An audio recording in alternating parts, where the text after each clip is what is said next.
এই যে শুনো প্রিয়, আমি হয়তো ফাহমিদুলের মতো সকলের ক্রাশ না, কিন্তু আমি আনিসুর রহমান জিকুর মতো তোমার জীবন থেকে কখনোই হারিয়ে যাব না। তুমি আমাকে মিতুল মার্মার মতোই বিশ্বাস করতে পারো, আমি কিন্তু সোহেল রানার মতোই বিশ্বাসী। আমি হয়তো মাঝে মাঝে শ্রাবণের মতোই ভুল করে বসবো, কিন্তু সাথে সাথে মোরসালিনের মতো ম্যাজিক দেখিয়ে তোমার মন খুশি করে দিব।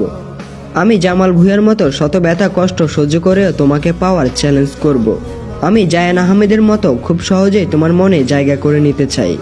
আমি রাকিব হুসাইনের গোলমিসের মতো তোমাকে আমার জীবন থেকে কখনোই হারাতে দিব না। আমি সাদউদ্দিনের মতোই তোমার সব কথা শুনবো। আমি সুমনের মতোই সবসময় তোমাকে ভালোবাসা দিয়ে আগলিয়ে রাখবো। আমি তোমাকে পাওয়ার জন্য 1000 মাইল পাড়ি দিয়েও তোমার কাছে ছুটে আসবো, ঠিক হামজা চৌধুরীর মতো।